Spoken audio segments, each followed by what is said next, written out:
dia emang terinspirasi dari Frozen. Belum ada gak sih Frozen tahun segitu? Oh berarti enggak, maksudnya ini keluaran buku tahun berapa? 2015 kalau gak salah. Iya, Frozen 2013. Oh iya, maksudnya penulisnya ya? Iya. Oke sih, bener. Oh iya, bukan Oh, iya, iya. bukan kisahnya. Kalau kisahnya wah, Disney pun baru ngeluarin apa?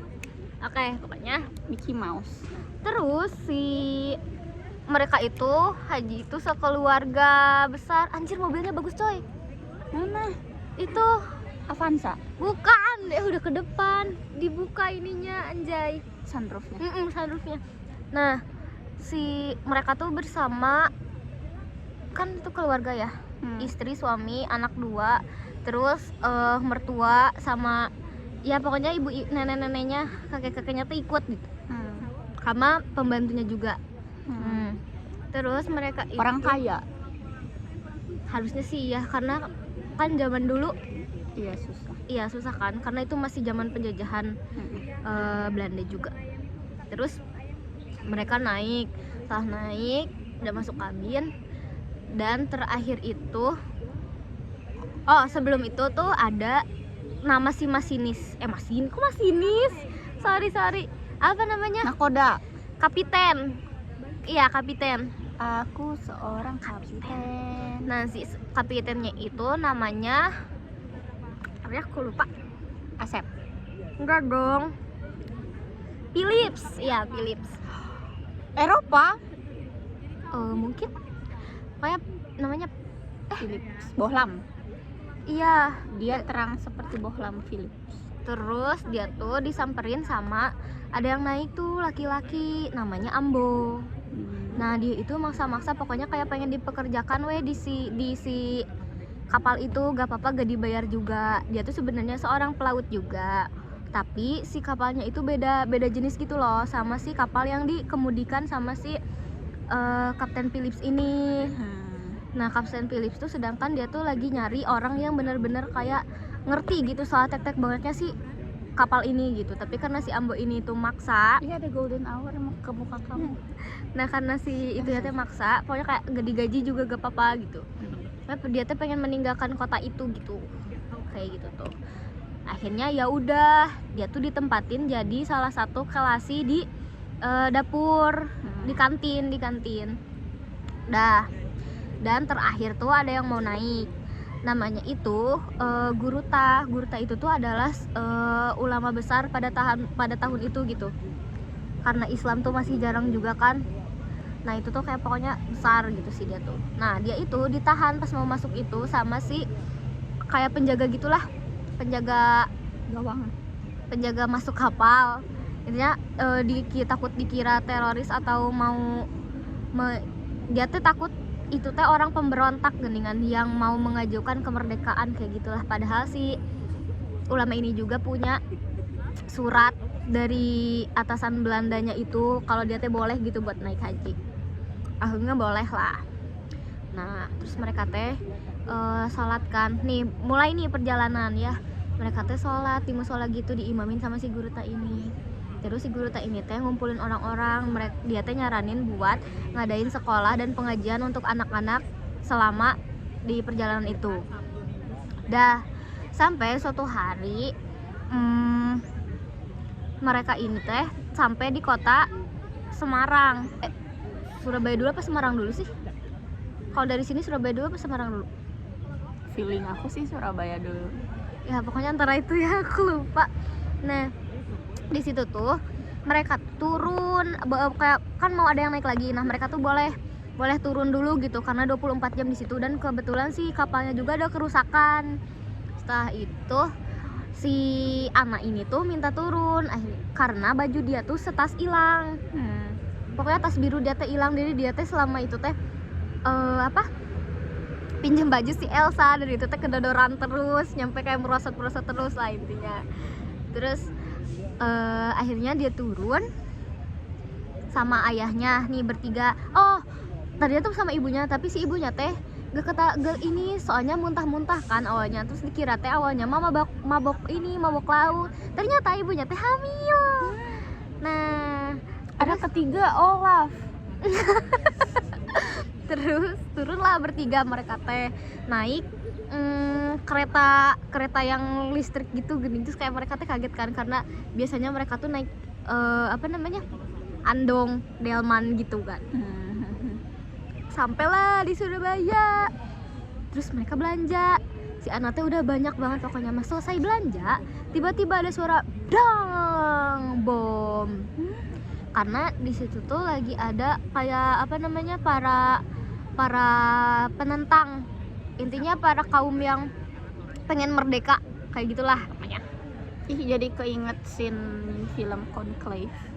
Gimana? Mereka kan lagi apa tuh, lagi conclave karena paus meninggal. Ya. Iya, pas mereka lagi conclave tiba-tiba dor bom. Iya, itu juga kayak gitu. Terus ayahnya udah tahu kan kalau itu tuh ada itu gitu. Terus pada kaget, mereka tuh pada tutup telinga sampai akhirnya ada lagi sih bunyinya teh, dan kayak semakin mendekat gitu, nyampe orang-orang teh pada kelimpungan, pada lari-lari, dan mereka teh kepisah-pisah. Sedangkan si ayahnya teh cuman bisa ngedenger suara kakaknya si Elsa. Nyamperin lah ayahnya teh ke si Elsa, pas dia nyari si anaknya teh nggak ada. Terus si anak teh keinjek-injek gitu sama orang. Terus kayak udah weh. Nah, Umur berapa mereka? Elsa 15, Ana itu 6 tahun. Nah, setelah berhasil ngamanin Elsa, si Elsa ini ditaruh dulu di rumah warga sama si ayahnya tuh. Sampai pas awalnya warga juga gak mau nerima karena mereka tuh takut kalau ternyata itu tuh bukan ini gitulah intinya. Terus ditaruh Pura-pura jadi korban lah. Terus dia nyari lagi si Ana, gak ketemu itu mah. Nyampe frustasi akhirnya ya udah bawa dulu si Elsa ke kapal. Pulanglah mereka. Terus udah balik pokoknya kayak nggak, masih sampai sore tuh nggak ketemu, sampai akhirnya pas maghrib ada seorang laki-laki membopong anak kecil, dan itu ternyata adalah si Ambo yang ngebopong si anak. Dan tahu nggak, si Ambo ini dia pas nolongin si anak, dia keinjek-injek orang dan nggak tahu tangan sama kakinya tuh ketusuk apa, pokoknya sobek gitu. Jadi dia tuh kayak bener-bener bercucuran darah dan jalan dengan digeret-geret gitu. Nah, awalnya kayak di Gaza. Si Ana juga awalnya tuh masih kuat jalan, tapi kayak di pertengahan jalan dia tuh capek, kayak pengen minta istirahat dulu. Nah, terus sedangkan hari itu udah mulai gelap, dan si Ambo tuh khawatir kalau misalkan dia pasti tahu kan orang tuanya juga pasti lagi bingung nyariin dia, makanya dia kepaksa harus ngegendong si Ana. Dia gendong lah nyampe sana. Ih, sedih banget anjay, gila. Terus udah kan, hanya bilang makasih gitu. Oh, sebelumnya si Ambo tuh pernah nolongin si Ana juga pas si Ana mabok, sama dia dikasih air jahe. Mabok laut. Kirain mabok. Enggak dong. Nah, terus ada satu yang mencalonkan jadi guru ngaji, namanya itu Bunda Upe. Iya. Sofia. Upe. Namanya Bunda Upe. Nah, dia itu kayak Chinese gitu. Terus mualaf gitu. Tapi dia tuh kayak masih belum keungkap sih sampai sekarang masa lalunya seperti apa. Tapi dia tuh selalu kalau misalkan dia tuh gak mau berbaur sama orang lain, gak mau banyak berinteraksi sama orang lain karena dia tuh takut orang lain itu tahu masa lalunya dia. Tapi aku belum membaca sih masa lalunya kenapa. Kalau si Ambo itu dia tuh patah hati, tapi belum ada juga ceritanya sepanjang yang aku baca. Dia tuh patah hati dan dia meninggalkan kota itu karena seseorang gitu. Dan di tengah perjalanan dia teh malah baca lagi, setelah udah agak mereda nih sakitnya, dia teh malah baca lagi surat yang ngebuat dia sakit hati itu. Sampai akhirnya dia ke distract dan dia lari-lari keluar kapal, keluar kabin gitu sendirian. Relapse anjrit. Bener. Sampai dicariin ininya kan, kayak atasannya, terus dia dipukul apanya gara-gara menghilang gitu. Membuat semua orang khawatir. Iya. Terus udah sih, baru segitu secara garis besarnya. Makanya Ambo, kalau belum move on, jangan lihat-lihat yang bikin sakit lagi lah. Gak usah dilihat lagi ya. Ini dia. Good. Itu apa? Kalau ini Jati Sabah. Oke. Aku tuh sebenarnya kan baca ini tuh dari lama. Cuman aku karena ke distraksi. By the way, ini dari Ian. Ian siapa? Ian Raja Ian siapa? yang ngasih aku paket, sahabatku. Oh iya ya. Maaf, Aku lupa. menyelipkan ini karena dia bilang dia ingat sama aku. Pokoknya di sini tuh tulisannya tuh ingat sama gantungan daun itu. Ya. Karena daun itu tuh bagi aku dan dia itu sangat aku. Jadi dia menuliskan ini dan mungkin dia nggak mau kertas ini sia-sia. Jadi dia bilang, nih, kamu bisa simpan atau pakai buat bookmark atau terserah kamu mau ngapain. Oh iya, yang kamu bilang I'm sorry, aku lupa. Ya gitu deh. Nah jadi si Jati Sabah ini tuh menceritakan tentang si Mai, namanya Mai. Maila. Mai Nah. dangdut.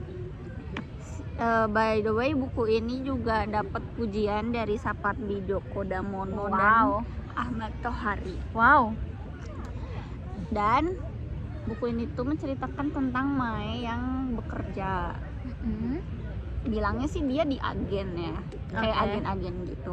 Nggak, jadi si Jati Sabah ini tuh aku nggak tahu sebenarnya ini tempatnya fiksi atau enggak, cuman kalau di buku ini diceritakan kalau Jati Sabah itu nama kampung di Cilacap.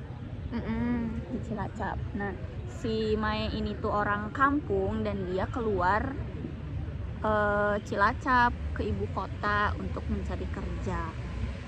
Nah, orang-orang kampung itu taunya Mai orang sukses yang bekerja di sebuah agen. Tapi orang-orang tuh nggak pernah tahu agen apa gitu Iya, loh. iya, Dan iya. kenapa si Mai balik lagi ke kampung. Nah, jadi si Mai itu dapat arahan, suruhan dari si bosnya buat narik-narik orang gitu loh. Oh, bawain orang gitu. Nah, si Mai itu balik ke kampungnya dengan target sekian orang. Dan bilangnya apa? Kamu mau nggak sukses gitu loh. Jadi Ya, agen- kayak ini apa? Kalau sekarang mau bisnis MLM gitu gak sih? Iya. Nah, kata si Mae, nanti kamu bakal dikirim ke Cina atau kemana pokoknya jadi TKW. Jadi TKW di luar negeri gitu. Syaratnya gampang, soalnya agen kita yang ngurusin, si Mae yang ngurusin gitu.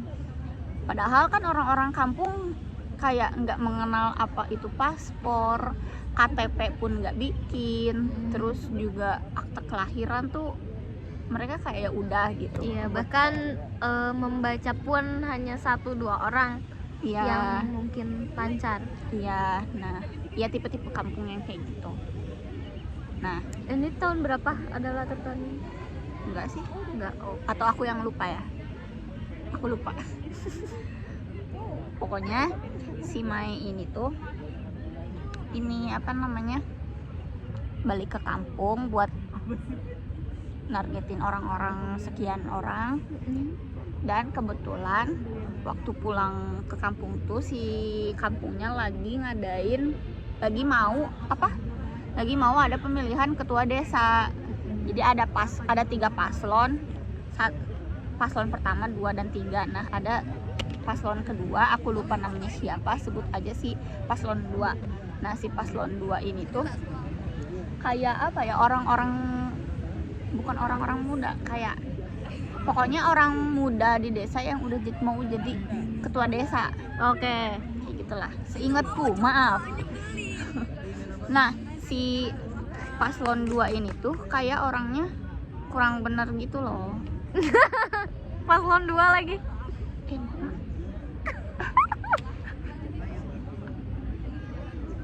Itu maksudnya di buku. Iya, di buku, Di buku, teman-teman. di buku. Walaupun di nyata pun seperti itu. Ya, di buku seperti itu ya teman-teman, diceritakan kalau paslon 2 tuh ia menjadi banyak puzzle. Ya, oke. Ya. Kok mirip? Nah gitu. Nah terus si Mae ini tuh merasa bahwa kalau si paslon 2 ini tuh bisa ngebantu dia. Nah dia datanglah ke kantor si paslon 2 ini, kayak lo bisa nggak bantuin gua begini, gua butuh orang-orang buat gua bawa ke agen gua gitu. Nah kata si paslon 2 tuh, haha bisa aja sih gitu, cuman ada bayarannya gitu, terserah lu mau minta berapapun terserah, kata si Mae. Tapi aku lupa si Mae ngasih duit atau enggak jadinya, cuman pada akhirnya Mae di ninu sama si paslon 2 nya. Nah padahal si Mae itu buat datang ke kantornya paslon 2 tuh naik beca, dianterin sama tukang becanya dan ditungguin. Ditungguin. Nah si Mae nina ninu sama paslon 2 tuh ditungguin juga, tapi tukang becanya nggak tahu kalau si Mae nina ninu. Dah tuh. Nah terus di kampung itu pun si Mae tuh punya first love-nya. First love-nya adalah Gao namanya Lucu Gao. namanya. Nah si Gao tuh orang yang suka apa sih namanya, yang suka ada pertandingan kuda lumping gitu, sebut aja lah pokoknya di kampung Jatisaba ini tuh kayak ada kuda lumping ada gitu. kuda lumping. Dan si Ini. Gao tuh Aduh apa ya? Aduh aku kepikiran. ada kok di sini, cuman aku lupa di halaman berapa itu penjelasannya. Pokoknya namanya itu kuda lumping gitu. Dan sebenarnya si Gao ini tuh udah punya istri dan anak. Istri dan anak, tapi suatu hari waktu si Mae kayak lagi nostalgia sama kampungnya, itu ada si Gao di situ di sawah. Jadi waktu kecil tuh si Mae sama si Gao tuh Jadi gitarnya pakai nggak boleh minjem bentar? boleh. Kenapa? Oh, Satu atau dua? Satu aja. Minjem bentar ya teh. Mau nyanyi doang. Iya, nggak apa-apa. Makasih, Iya. Teh. Ini lucu. akhirnya apa gitar kita ada yang itu yang tadi ngetawain aku pas aku ngengokin ini. Apa dari tadi mereka Kayak merhatiin? iya deh, ih malu. Damn. Oke, Yaudah. lanjut. Jadi dulu tuh ya gengan-gengan bocil kampung-kampung suka main ke sawah gitulah, main lumpur, main apalah di sawah. Nah tempat itu pun yang menjadi saksi bahwa si Mae dan Gao itu jatuh cinta. Mereka saling jatuh cinta dan kayaknya tuh mereka pacaran deh karena disebutnya mantan kan. Terus waktu si Mae Mobilnya anjay jeep. Maaf, mobil tua yang bagus, Iya. kayaknya Mercy deh, cakep juga itu warnanya. telur asin hijau Hijau min. min.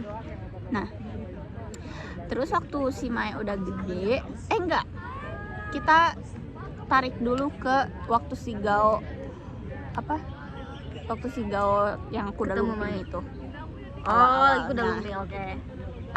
ada istrinya, ada juga si anaknya gitu. Terus warga-warga di situ juga kayak terpesona dan terkesima ngelihat si Mae gitu, kayak Mae maneh udah suksesnya gini di ibu kota mah emang gampang ya nyari kerjanya, gajinya juga gede gitu lah.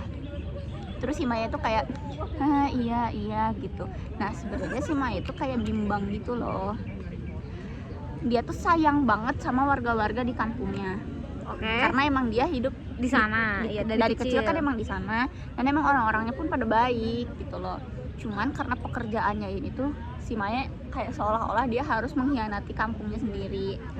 Nah terus si Gao tuh kayaknya waktu ada pertunjukan kuda lumping tuh nyadar ada Mae di situ gitu. Cuman waktu itu tuh si Mae fokus buat narik si paslon 2 buat minta kerja sama itu loh. Nah sekalian di kampung itu pun dicatat gitu loh nama-nama siapa aja yang mau kerja di luar negeri gitu loh. Jadi kayak nanti suratnya mah gue yang urus gini paspor segala macam, itu mah udahlah kalian mah tinggal ngasih aja nama lengkap gitu loh. Mirip ini Ronggeng Duku Paruk. Apa tuh Hari? Iya. Iya. Nah terus apa namanya, Dah tuh. Nah waktu si Mae nostalgia ke sawah, ketemu Gao.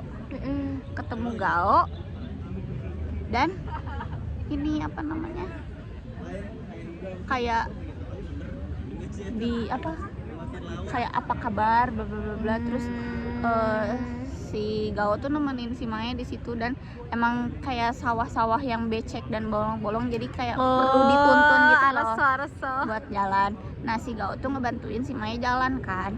Nah si Mae tuh bilang, kamu tuh masih cinta nggak sih sama aku gitu. Istilahnya lah ya.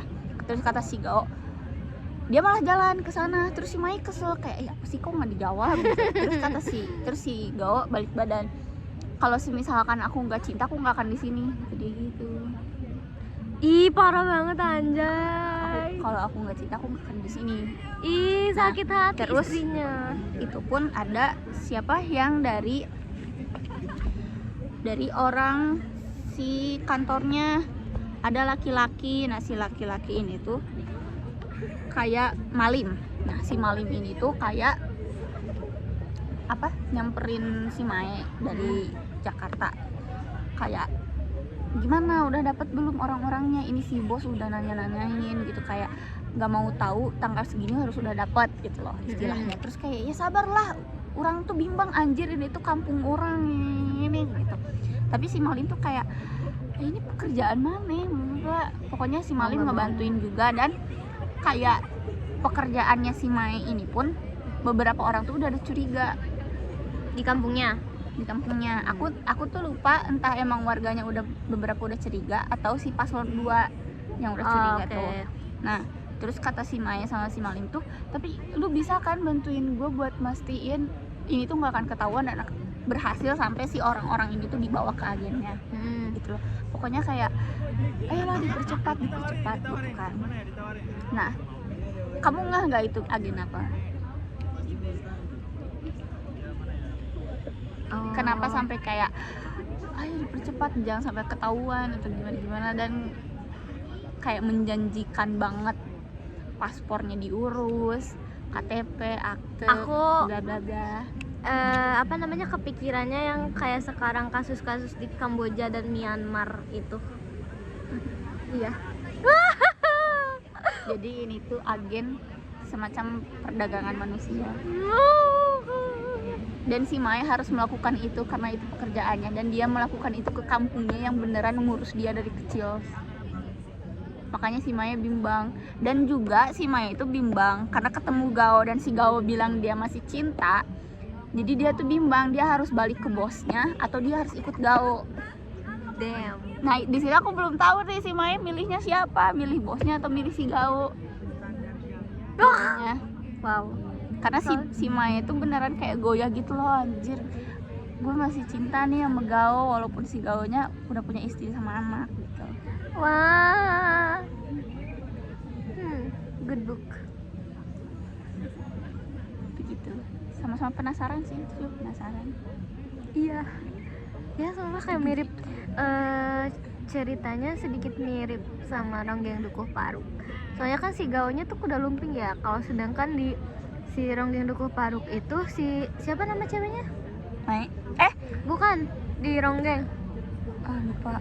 Iya kan si ceweknya jadi lupa. Ronggeng kan? Iya. Iya, terus ada juga mereka kan yang di daftar nama-nama itu, mereka tuh ini kan kalau buat perdagangan manusia kan, kalau itu tuh kan dimasukin ke ini kan, ke daftar list partai komunis. Iya. Ya kan? Iya. Ini. Iya mirip. Kata Bapak Sapardi Djoko, masalah perdagangan tenaga kerja Indonesia sudah sangat sering muncul di media gitu. Kayaknya nggak keungkap nanti latar belakangnya tuh apa. Iya. Ini juga ada dari Ahmad Tohari. Iya. Sebuah potret realitas sosial di Indonesia. Ya, itu guys, ini adalah 2 buku yang kita review sore hari ini bersama Kuromi. Siapa nama Kuromi kamu? Nah ini punya kamu siapa? Siapa ya? Eti Sutaeti. Eti Sukaesi. Ya aku Lala aja. Lala. Lala. Lala. Aku apa ya? Ih, enggak jadi. Riri aja, soalnya ini Rindu, jadi ini Riri. Ini Jaja.